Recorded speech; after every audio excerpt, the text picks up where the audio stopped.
Everyone, আমি আবার নিয়ে চলে এসেছি একটা নতুন ভিডিও। আর আমার চুলের লেন্থটা দেখেছো, আমি মোটামুটি কেটে ফেলেছিলাম অনেকটাই, বাট এটা আমার পুজোর থেকে আমি বাড়িয়েছি। এটা পুজোর থেকে মানে 2-3 মাসের মধ্যে পুরো চুলটা আমার এতটা বেড়েছে, লেন্থটাই বেড়েছে এবং আরও বাড়বে। তো যেটা হয় বেসিক্যালি, তোমরা না যেখানে খুশি চুল কেটে নাও, সেটা প্লিজ কাটবে না। ছোটো টিপস দিলাম, সবার হাতে কিন্তু চুল সেম বাড়ে না। তোমরা আমাকে যারা জানো তারা প্লিজ কমেন্ট করে জানিও যেটা আমি বলছি সেটা কতটা রেলিভেন্ট বা কতটা তার মধ্যে মানে কতটা ট্রুথ রয়েছে। কারণ আমি দেখেছি, আমি যদি যেখানে সেখানে চুল কেটে ফেলি, যে কোনো কারোর হাতে চুল কেটে ফেলি, তাহলে সেই চুল কিন্তু আর বাড়তে চায় না। বাট তুমি যদি এমন কারোর হাতে চুল কাটো, যদি প্রপার কাটিং না হয়, মানে প্রপার কাটিং যদি হয়, তাহলে দেখবে চুলটা খুব তাড়াতাড়ি ফাস্ট গ্রো করে। আই মিন লেন্থে গ্রো করে না। আমি বলছি না যে এখানে কোনোভাবে গ্রো করছে, সেটা কখনো সম্ভব নয়। এবার আমি আসি এখানে কিভাবে চুল গ্রো করবে, স্কিন গ্লো করবে।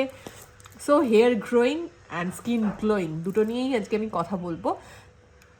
প্রথম কথা হচ্ছে যে চুলে এই অযথা কালার করো না। আমাকে করতে হয় বিকজ আমার গ্রে হেয়ার আছে। আমি যখন, তোমরা সবাই এতদিনে জেনে গেছো, ক্লাস 10-11 থেকে আমার গ্রে হেয়ার আছে। সো আমাকে কালার করতেই হয়। এবং যখন ভীষণ ভীষণ ডার্ক হয়ে যায় চুলটা, তখন আমাকে ফুল হেয়ারে কালারটা করতে হয়। সেটা আমি বছরে একবারই করি। তার সাথে আমি ট্রিটমেন্ট করাই একটা, এবং মাসে চেষ্টা করি বাড়িতে কিছু ট্রিটমেন্ট করার। এবং আমি আরও কিছু করি যেটা আমি খুব তাড়াতাড়ি তোমাদের সামনে আনতে চলেছি, চুলে কী করি সেটা। বাট আজকে আমার টপিকটা অন্য। আজকে টপিকটা হচ্ছে যেটা তোমাকে বললাম, hair growing and skin glowing, এই দুটো নিয়ে। এটা আমরা আউটার সাইড দিয়ে অনেক কিছু করবার চেষ্টা করি, সেগুলো সবসময় তোমাদেরকে আমি শেয়ারও করি, যেটা আমার হেল্প হবে তোমাকে জানাই। বাট এবার আমি বলবো একটুখানি সিরিয়াস কথা, সেটা হচ্ছে আমরা কী খাবো। খুব সহজভাবে বলি, আমি লাস্ট সপ্তাহে দুটো ড্রিঙ্ক দেখিয়েছিলাম, যেটা দেখোনি প্লিজ চেক করে নিও। লাস্ট উইকে যেগুলো দেখিয়েছিলাম, সেখানে দুটো ক্ষেত্রেই আমি লেবু এবং একটাতে আমলা ইউজ করেছি, মানে ভিটামিন সি ইউজ করেছি। অনেকের ক্ষেত্রেই ভিটামিন সি, আমি অনেক কমেন্ট দেখেছি এবং আমিও জানি যে অনেকেরই অ্যাসিডিটি হয়। ভিটামিন সি বলবো না, সাইট্রাস জাতীয় কোনো কিছু খেলে অ্যাসিড ফর্মেশনের একটা টেন্ডেন্সি থাকে। তো তার যাদের বিশেষ করে GERD আছে, তাদের আরও প্রবলেম ফেস করো। বাট তাদের ক্ষেত্রে আমি একটা ড্রিঙ্ক বলবো, বা যারা খুব শর্টে, আরও শর্টে, অনেক শর্ট ছিল তারও শর্টে যদি কিছু চাও, এটা করতে পারো।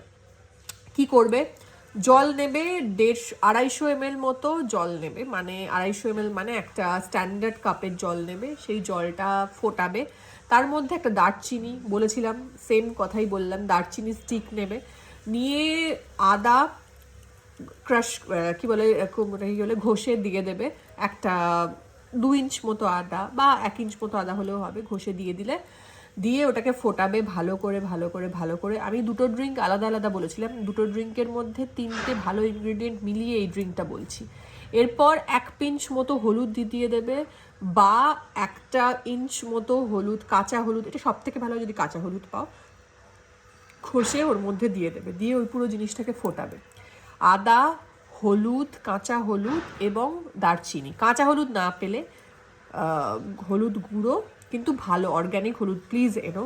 হ্যাঁ, ওই হলুদ 1 পিঞ্চ দিয়ে ওটাকে ভালো করে ফোটাবে, ফুটিয়ে ফুটিয়ে ফুটিয়ে ওই যে জলটা বেরোবে, মোটামুটি হাফ করবে, 250 mlটাকে হাফ করবে, মানে এতটাই ফোটাবে। ফুটিয়ে ওই জলটা তোমরা ছেঁকে, ওই জলটা তোমরা এমটি স্টমাকে, মানে খালি পেটে এটা খাবে। এবার প্রশ্ন হচ্ছে, দিদি আমি চিয়া সিডস খাচ্ছি, দিদি আমি এই খাচ্ছি, ওই খাচ্ছি, সেই খাচ্ছি। চিয়া সিডস যদি খেতেই হয়, তাহলে দই রায়তা যখন খাবে তার উপর ছড়িয়ে খাও। চিয়া সিডস যদি খেতেই হয়, স্মুদির মধ্যে দিয়ে খাও।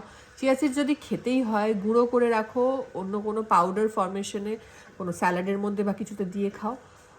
যদি তুমি এই ড্রিঙ্কটা খাও, চিয়া সিডস খেয়ে এটা খেয়ে সেটা খেয়ে খেও না, এটা এমটি স্টমাকে এটা খাবে। এটা খাওয়ার পর 1/2 ঘন্টা কি 1 ঘন্টা পর ব্রেকফাস্ট করে নেবে প্লিজ। এটা আর কোনো প্রশ্ন আশা করি এর মধ্যে থাকবে না। তাও যদি কোনো প্রশ্ন থাকে অবশ্যই কমেন্টে লিখবে।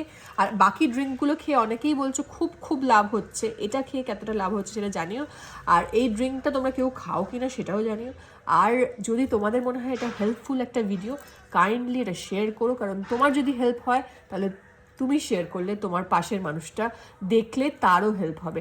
এবং এই ড্রিঙ্কটা লিভার ডিটক্স থেকে শুরু করে hair grow, skin glow, digestion, তোমার ওয়েট লস প্রতিটা ক্ষেত্রে হেল্প করবে এবং মারাত্মক helpful for detoxification and for weight loss, for digestion. So thank you so much. ভিডিওটা কেমন লাগলো অতি অবশ্যই জানিও। ভালো থেকো সবাই, টাটা।